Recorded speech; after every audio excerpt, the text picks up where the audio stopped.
Good morning. वंदना जी, इस classes के current affairs के सेक्शन में आपका स्वागत है। तो चलिए शुरू करते हैं आज का करंट अफेयर्स। रूस सरकार का बड़ा फैसला, पाकिस्तान को नो आर्म्स सप्लाई नीति पर कायम। रूस ने यह आश्वासन भारत के रक्षा मंत्री राजनाथ सिंह के साथ 3 सितंबर 2020 को बैठक के दौरान दिया। राजनाथ सिंह के साथ बैठक में रूसी रक्षा मंत्री जनरल सर्गेई शोइगु ने कहा कि पाकिस्तान को अत्याधुनिक हथियारों की आपूर्ति पर रूस की प्रतिबद्धता भारतीय अनुरोधों का पालन करती है।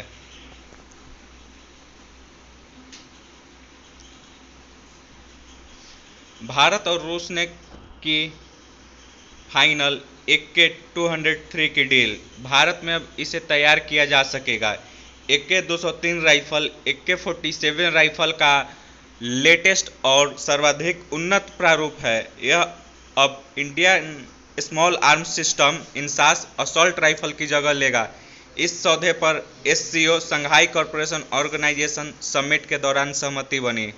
रक्षा मंत्री राजनाथ सिंह ने इस समिट में हिस्सा लेने के लिए रूस में ही मौजूद हैं। तो कमेंट बॉक्स में हमें एक कमेंट करके बताइए कि रूस के राष्ट्रपति वर्तमान में कौन हैं। ग्लोबल इनोवेशन इंडेक्स में भारत का स्थान 48वां। ग्लोबल इनोवेशन इंडेक्स 2020 में भारत 4 पायदान ऊपर चढ़कर 48वें स्थान पर पहुंच गया है। इस सूचकांक में पिछले साल भारत का स्थान 52वां था। भारत अब शीर्ष 50 उन्नतशील देशों में शामिल है। मध्य और दक्षिण एशिया में भारत इनोवेशन के मामले में पहले स्थान पर है। तो ग्लोबल इनोवेशन इंडेक्स यह रैंक कौन जारी करता है, तो आइए हम आपको बता दें कि विश्व बौद्धिक संपदा संगठन के द्वारा यह ग्लोबल इनोवेशन इंडेक्स का रैंक जारी होता है। केंद्र सरकार ने मिशन कर्मयोगी को दी मंजूरी। जाने क्या है मिशन कर्मयोगी। केंद्रीय मंत्री प्रकाश जावड़ेकर द्वारा कैबिनेट के फैसलों पर मीडिया ब्रीफिंग के दौरान यह घोषणा की गई कि केंद्रीय मंत्री प्रकाश जावड़ेकर के अनुसार यह मिशन अधिकारियों और सरकारी कर्मचारियों को उनके क्षमता का निर्माण का एक मौका प्रदान करेगा। तो ये खबर कुछ बिजनेस जगत से है। अडानी ग्रीन ने विश्व के सबसे बड़े सौर ऊर्जा उत्पादक का दर्जा हासिल किया।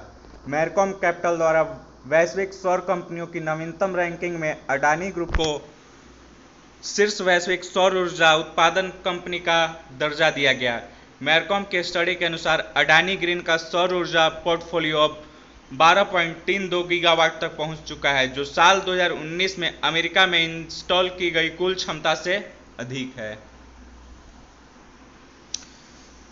केंद्र सरकार ने PUBG समेत 118 चीनी ऐप्स पर लगाया बैन। सरकार द्वारा इस बार सर्वाधिक चीनी ऐप पर प्रतिबंध लगाया गया है। उनमें PUBG के अतिरिक्त Livik, WeChat work, WeChat reading, app lock, carrom friends जैसे मोबाइल ऐप शामिल है।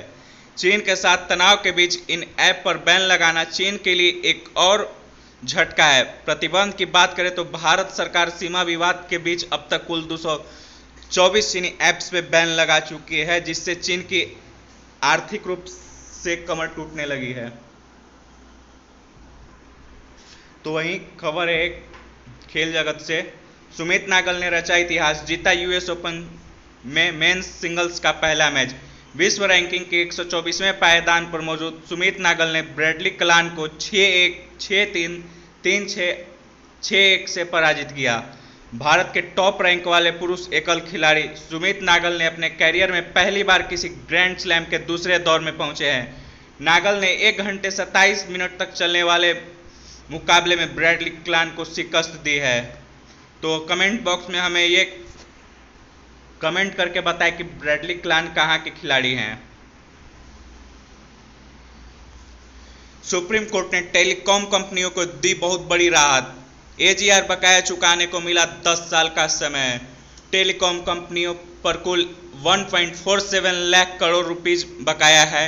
सुप्रीम कोर्ट ने कहा है कि 10 साल की राहत देने की ये अवधि 1 अप्रैल 2021 से शुरू हो जाएगी। सुप्रीम कोर्ट ने यह भी कहा है कि टेलीकॉम कंपनियों को 31 मार्च 2021 तक AGR बकाया के 10% चुकाने होंगे। वहीं बाकी पैसा हर साल फरवरी के 7 तारीख को एक किस्त के रूप में देना होगा।